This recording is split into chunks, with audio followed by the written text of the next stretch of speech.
Hello বন্ধুরা, আসসালামু আলাইকুম সবাইকে। তো কি অবস্থা সবার? কিউরিয়াস কোরাওতে সবাইকে স্বাগত। তো আজকে আমরা কি টপিক নিয়ে কথা বলবো সবাই তো থাম্বনেল দেখে বুঝেই গেছি, তাই না? তো শুরু করা যাক। ভাবো তো, একটা বিশাল বিস্কুট কারখানা বা সফট ড্রিঙ্কস ফ্যাক্টরিতে প্রতিদিন কিভাবে লাখ লাখ বোতল বা প্যাকেট অটোমেটিক তৈরি হচ্ছে। সেখানে কোনো মানুষ না থাকা সত্ত্বেও কিভাবে মেশিনগুলো নিখুঁতভাবে সব কাজ করছে।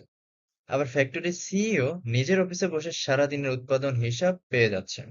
এই পুরো প্রসেসটা গতে একটা বিশেষ কাঠামোর উপর ভিত্তি করে, যাকে বলা হয় আইএসএ 95 বা অটোমেশন পিরামিড। আজ আমরা এই পিরামিডের 5টি লেভেল একদম সহজ ভাষায় ভেঙে ভেঙে শিখব। তো শুরু করা যাক। লেভেল জিরো, একে বলা হয়ে থাকে ফিল্ড লেভেল বা কারখানার চোখ ও হাত। একদম নিচে থাকে লেভেল জিরো। এখানে প্রধানত দুটি জিনিস থাকে: সেন্সর ও অ্যাকচুয়েটর। সেন্সর আর হচ্ছে অ্যাকচুয়েটর। তো সেন্সর হলো কারখানার চোখ বা কান।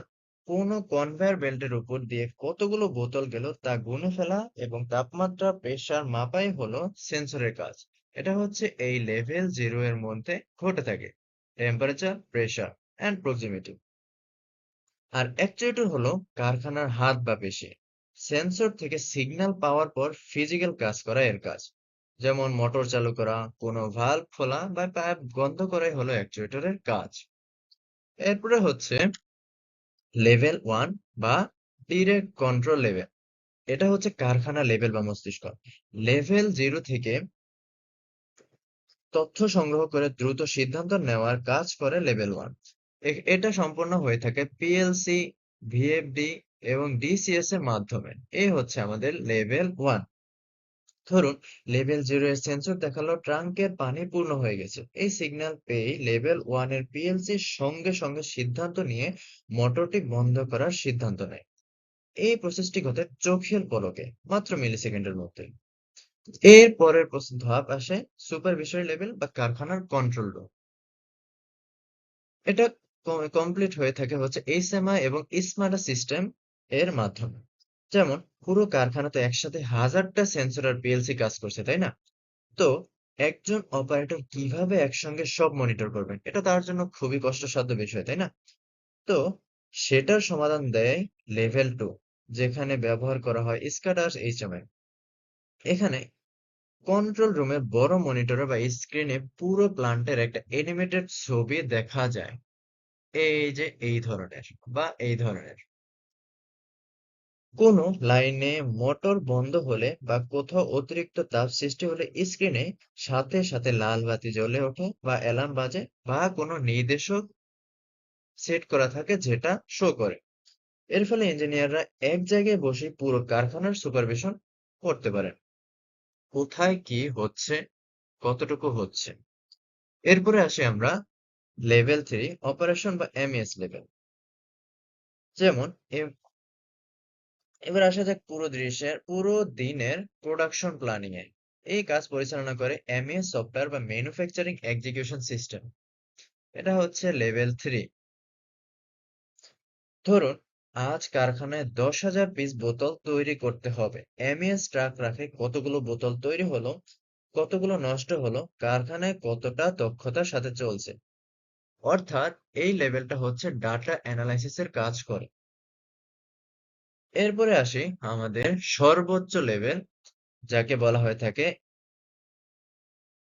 এন্টারপ্রাইজ বা ইআরপি লেভেল।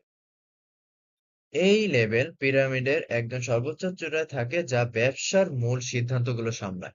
এখানে ব্যবহার করা হয় ইআরপি সিস্টেম, যা হচ্ছে এসএপি হতে পারে, ওরাকল হতে পারে। যেমন কোম্পানির সিইও বা মালিক কিন্তু নিচের সেন্সর বা পিএলসি কিভাবে কাজ করছে তা দেখেন না, তার দেখার দরকারও নেই।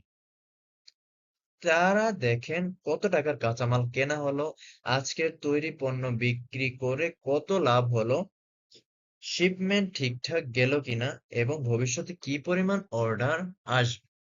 এটা হচ্ছে এই লেভেল ফোর বা ম্যানেজমেন্ট লেভেলের কাজ। অর্থাৎ লেভেল ফোর কারখানার টেকনিক্যাল কাজের সাথে পুরো ফাইন্যান্স বা বিজনেস লজিকে সংযুক্ত করে। সংক্ষেপে বলতে গেলে আমরা বলতে পারি যে লেভেল জিরো হচ্ছে ডাটা সংগ্রহ করে, যা মাইক্রো সেকেন্ড বা রিয়েল টাইমে বলতে পারি আমরা। আর হচ্ছে লেভেল ওয়ান লজিক দিয়ে সিদ্ধান্ত নেয় লেভেল জিরো এর সেন্সরের পাঠানো ডাটার উপর ভিত্তি করে, তাও মিলি সেকেন্ডের মধ্যেই হয়ে থাকে। এরপর হচ্ছে লেভেল টু, এটা হচ্ছে গিয়ে ভিজুয়ালি মনিটর করে কি হচ্ছে, কতটুকু হচ্ছে, সুপারভিশন বা প্রসেসিং ভিজুয়ালাইজেশন করে।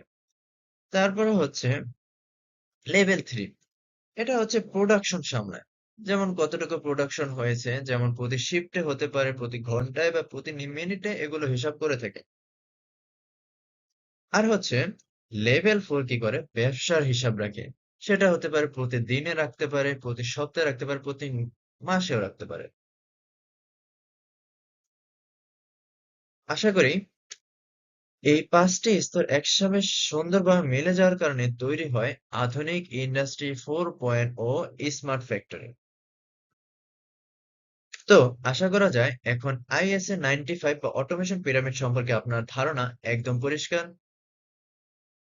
আর এই পিরামিডের কারণেই নিরবিচ্ছিন্ন ডেটা প্রবাহ হয়, দ্রুত ট্রাবল শুটিং হয়ে থাকে, তারপরে হচ্ছে গিয়ে উন্নত কার্যক্ষমতা হয়ে থাকে, তারপর হচ্ছে নিরাপত্তা স্ট্যান্ডার্ডাইজেশন পাওয়া যায়। ধন্যবাদ।